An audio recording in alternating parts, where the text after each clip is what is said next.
സമാധാനത്തിൻ ദൂതുമായി ഒലിവിലമീടിയ ഇവിടെ തിരുവചനധ്യാനങ്ങളാൽ നിറയുന്നു ഈ അന്തരീക്ഷം. സ്നേഹത്തിൻ സാന്ത്വനമേകാൻ, ദൈവകൃപയിൽ വളരാൻ സ്വാഗതമോതുന്നു ഞങ്ങൾ ഒലിവില മീഡിയയിലേക്ക്. ദൈവത്തിന്റെ അതിപരിശുദ്ധ നാമം വാഴ്ത്തപ്പെടുമാറാകട്ടെ. സ്വാർത്ഥത നിറഞ്ഞ സമൂഹത്തിൽ മനുഷ്യന്റെ വേദനകളിൽ സഹതപിക്കുകയും അരികെ ചേർത്തു നിർത്തുകയും ചെയ്യുന്ന ദൈവത്തെക്കുറിച്ചുള്ള അനേകം ദൃഷ്ടാന്തങ്ങൾ വിശുദ്ധ വേദപുസ്തകം കാട്ടിത്തരുന്നുണ്ട്.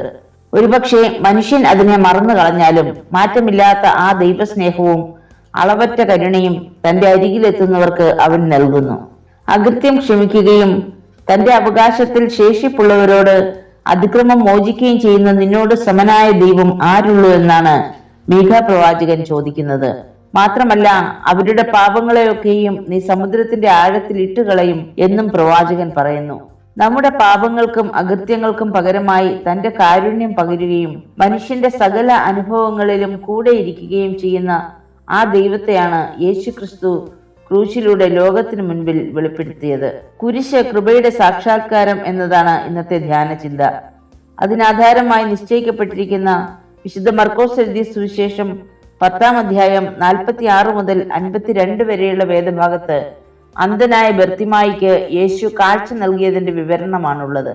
സമവീക്ഷണ സുവിശേഷങ്ങളിൽ ചില വ്യത്യാസങ്ങളോടെ ഈ സംഭവം രേഖപ്പെടുത്തിയിട്ടുണ്ട്. ശാപത്തിന്റെ നഗരമായിരുന്ന എരിഹോവിലാണ് യേശു തിമായിയുടെ മകനായ ബർത്തിമായിയെ കണ്ടുമുട്ടുന്നത്. അവൻ അന്ധനും യാചകനും നിസ്സഹായനും പാർശ്വവൽക്കരിക്കപ്പെട്ടവനുമായിരുന്നു. യേശുവിനെ കുറിച്ച് കേട്ടറിഞ്ഞവനാകാം ബർത്തിമായി. എന്നാൽ ഇതുവരെ കാണുവാൻ സാധിക്കാത്ത ആ ഗുരുവിന്റെ സാന്നിധ്യം അനുഭവിക്കുവാൻ ലഭ്യമായ അവസരം നഷ്ടപ്പെടുത്താതെ ജനക്കൂട്ടത്തിന്റെ തിരക്കോ യേശുവിനെ എങ്ങനെ തിരിച്ചറിയുമെന്നും കർത്താവിന്റെ പ്രതികരണം എന്തായിരിക്കും എന്ന ചിന്തകളോ ഒന്നും ഗണ്യമാക്കാതെ തന്റെ ലക്ഷ്യത്തിൽ ഉറച്ചു നിന്നതാണ് അവന്റെ സൗഖ്യത്തിന് കാരണമായത്. ഇന്ന് പലപ്പോഴും പല തടസ്സങ്ങളും പരാതികളും പറഞ്ഞ് വിലപ്പെട്ട അവസരങ്ങൾ നഷ്ടപ്പെടുത്തി ജീവിത പരാജയം നേരിടേണ്ടി വരുന്ന സമൂഹത്തിന് ഒരു വെല്ലുവിളി ഉയർത്തുന്നുണ്ട് ബർത്തിമായി. കാരണം യേശു തന്റെ ക്രൂശുമരണത്തോട് ഏറ്റവും അടുത്ത് നിൽക്കുന്ന സമയമായതിനാൽ ഇനിയും ഒരു അവസരം അവന് ലഭ്യമാകുമായിരുന്നില്ല. മരണത്തിലേക്ക് നടന്നെടുക്കുമ്പോൾ പോലും ക്രിസ്തു തന്റെ കരുണയുടെ കരം നീട്ടുകയാണ് ഇവിടെ.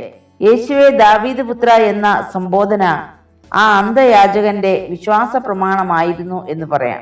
മതമേലധികാരികൾക്കും പണ്ഡിതന്മാർക്കും എന്തിനേറെ കൂടെ നടന്ന ശിഷ്യന്മാർക്ക് പോലും മനസ്സിലാകാതിരുന്ന മശിഹ രഹസ്യം ഉറക്കെ വിളിച്ചു പറയുകയാണവൻ. പുറമേ അന്ധനെങ്കിലും അകക്കണ്ണുകളിൽ തെളിച്ചമുള്ള ഉൾക്കാഴ്ചയുള്ള ബർത്തിമായി മങ്ങിയ കാഴ്ചകളുള്ള ദർശനങ്ങളുടെ പ്രകാശത്തെ വാക്കുകൾ കൊണ്ട് തല്ലിക്കെടുത്തുന്ന എല്ലാവരോടും ഇന്നും സംവദിക്കുന്നുണ്ട്. തന്നെ നിശബ്ദനാക്കുവാൻ ശ്രമിച്ചവരെയും തന്റെ വാക്കുകൾ നിരസിച്ചവരെയും സ്വന്തം ഇച്ഛാശക്തി കൊണ്ട് മറികടന്ന അവന് ഒരു ചെറിയ യാചനയാണ് ദൈവപുത്രന്റെ മുമ്പാകെ സമർപ്പിക്കുവാനുള്ളത്. കുറിയെ ലായ്സോൻ, എന്നോട് കരുണ തോന്നണമേ. യേശു പറഞ്ഞ ഉപമയിലെ ചുങ്കക്കാരനും ദൈവാലയത്തിൽ പോയി മാറത്തടിച്ച് നിലവിളിച്ചത് എന്നോട് കരുണ തോന്നണമേ എന്നാണ്. അവൻ നീതീകരിക്കപ്പെട്ടുവെന്ന് തിരുവചനം പറയുന്നു. ഇവിടെയും നിഷ്കളങ്കമായ ആ യാചന ബർത്തിമായിക്ക് സൗഖ്യമായി പരിണമിച്ചു. നമ്മുടെ ആരാധനകളിലുമുണ്ട് ഈ യാചന. കുറിയെ ലായ്സോൻ. നോമ്പിലാണ് നാം അത് ധാരാളമായും ഉപയോഗിക്കുക.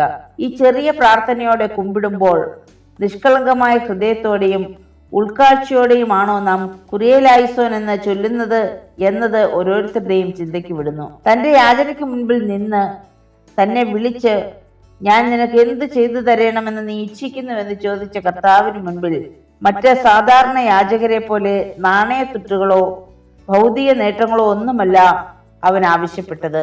തന്റെ ആയിരിക്കുന്ന അവസ്ഥയ്ക്ക് ഒരു മാറ്റമാണ്. ആ വിശ്വാസം അവന് കാഴ്ച മാത്രമല്ല നൽകിയത്, വഴിയരികിൽ നിന്നും വഴിമധ്യത്തിലേക്കും അവിടെ നിന്നും ക്രിസ്തുവിന്റെ ശിഷ്യത്വത്തിലേക്ക് സഞ്ചരിക്കുവാനുള്ള കൃപ കൂടിയാണ്. സ്ഥാനമാനങ്ങൾക്കും തങ്ങളിൽ ആരാണ് വലിയവൻ എന്ന തർക്കത്തിനും പ്രാധാന്യം കൽപ്പിച്ച ശിഷ്യർക്ക് മുൻപിൽ യഥാർത്ഥ ശിഷ്യത്വം എന്താണെന്ന് കാട്ടിക്കൊടുക്കുന്നു ഈ സാധു മനുഷ്യൻ. ഇതുവരെയും തനിക്ക് സംരക്ഷണം നൽകിയ പുതുപ്പൊക്കെ വിട്ടുകളഞ്ഞ് ഗുരുവിനെ പിന്തുടരുകയാണ്. പ്രകൃതിയുടെ മനോഹാരിതയും കാഴ്ചകളും കാണാൻ പലവട്ടം ആഗ്രഹിച്ചവനാകാം ഇവന്. എന്നാൽ തനിക്ക് ലഭിച്ച കാഴ്ച നയനമനോഹരങ്ങളായ ലോക ഇമ്പങ്ങൾക്കായുള്ളതല്ല. ആ സൗഖ്യം നൽകിയ ഗുരുവിനെ പിന്തുടരുവാനുള്ളതാണെന്ന് അവൻ മനസ്സിലാക്കി. കഴിഞ്ഞകാല പരാജയങ്ങളിൽ നിന്നും കർത്താവ് വിടുതൽ നൽകുമ്പോൾ അവനെ പിൻപറ്റുകയാണ് നാം ചെയ്യേണ്ടത് എന്ന് ഭൃത്യമായി നമ്മെയും ഓർമ്മിപ്പിക്കുന്നുണ്ട്. ആഘോഷങ്ങളിലും ആൾക്കൂട്ടങ്ങളിലും ചേരുവാൻ ആഗ്രഹിക്കുന്നവർക്കിടയിൽ ക്രൂശിലേക്ക് നടന്നെടുക്കുന്ന ക്രിസ്തുവിനെ പിന്തുടരുവാനുള്ള വലിയ തീരുമാനമായിരുന്നു അവൻ്റേത്. കാരണം ആ കുരിശിലാണ് ദൈവകൃപയുടെയും സ്നേഹത്തിന്റെയും സാക്ഷാത്കാരവും പാരമ്യവുമെന്ന് മനസ്സിലാക്കാൻ തക്ക ഉൾക്കാഴ്ച അവനുണ്ടായിരുന്നു. ആദാമ്യ പാപത്താൽ ഉളവായ മരണം നീക്കാൻ നാം പാപികളായിരിക്കുമ്പോൾ തന്നെ നമുക്ക് വേണ്ടി ക്രൂശുമരണം വരിച്ച കർത്താവിന്റെ രക്ഷണ്യ പ്രവൃത്തിയുടെ മഹത്വത്തെക്കുറിച്ച് റോമാലേഖനം 5-ാം അധ്യായത്തിൽ അപ്പോസ്തലനായ വിശുദ്ധ പൗലോസ് വിശദീകരിക്കുന്നുണ്ട്. ആ വലിയ കൃപയിൽ ആശ്രയിക്കുവാൻ നമുക്കും സാധ്യമാകണം. പ്രിയമുള്ളവരെ, ഇന്ന് നമ്മെയും ഭർത്തിമായിയുടെ ജീവിതം വെല്ലുവിളിക്കുന്നുണ്ട്. ദൈവിക അനുഗ്രഹങ്ങളെ പ്രാപിക്കുമ്പോൾ മനഃപൂർവമായി കൃപയുടെ സാക്ഷാത്കാരമായ ആ ക്രൂശിനെ ഒന്ന് വഹിക്കുവാൻ, ക്രിസ്തുവിനെ പിൻപറ്റുവാൻ നമുക്ക് സാധിക്കുന്നുണ്ടോ? നമ്മുടെ ഉൾക്കാഴ്ചയെ മറച്ചിരിക്കുന്ന പുതപ്പുകളെ ഒന്ന് എറിഞ്ഞു കളയുവാൻ കഴിയുമോ? വഴിയരികുകളിലായിരിക്കുന്നവരെ വഴിമധ്യത്തിലേക്ക്, പാപത്തിൽ നിന്നും ജീവിത വിജയത്തിലേക്ക് ഒന്ന് കൈപിടിച്ച് നടത്തുവാൻ ക്രിസ്തുവും നമ്മോട് ആവശ്യപ്പെടുന്നുണ്ട്. സാധ്യമാണോ നമുക്കത്? ദൈവീക കൃപകളോട് നന്ദിയുള്ളവരായിരിക്കുവാൻ നമുക്കും സാധിക്കണം. വഴിയരികുകൾ ആശ്രയമാക്കി അവഗണനയുടെ കയ്പുനീർ കുടിച്ച അശരണനായവൻ കർത്താവിനെ പിന്തുടരുന്നവരുടെ ഗണത്തിൽ ഉൾപ്പെട്ട് ക്രിസ്തുവിന്റെ സാക്ഷിയായതുപോലെ നമുക്ക് വേണ്ടി സ്വന്തം ജീവനെ ബലിയായി നൽകിയ നാഥന്റെ പാത പിന്തുടർന്ന് ആ ദിവ്യബലിയിൽ നമുക്കും പങ്കുകാരാകാം. ആ ക്രൂശിലെ കൃപയെ ഒന്ന് അനുഭവിച്ചറിയാം. തിരുവചനം ഓർമ്മിപ്പിക്കുന്നു, നാം പാപം സംബന്ധിച്ച് മരിച്ച് നീതിക്ക് ജീവിക്കേണ്ടതിന് അവൻ തന്റെ ശരീരത്തിൽ നമ്മുടെ പാപങ്ങളെ ചുമന്നുകൊണ്ട് ക്രൂശിന്മേൽ കയറി. അവന്റെ അടിപ്പിണരാൽ നിങ്ങൾക്ക് സൗഖ്യം വന്നിരിക്കുന്നു. പ്രാർത്ഥിക്കാം. കാരുണ്യവാനായ കർത്താവേ, ക്രൂശിലൂടെ ചൊരിഞ്ഞ വലിയ കൃപകൾക്കായി സ്തോത്രം ചെയ്യുന്നു. ഉൾക്കാഴ്ചയുള്ളവരായി യഥാർത്ഥമായി നിന്നെ അനുഗമിക്കുവാനും മറ്റുള്ളവരെ കരുതുവാനും ഞങ്ങളെ ഏവരെയും സഹായിക്കണമേ. ആമേൻ.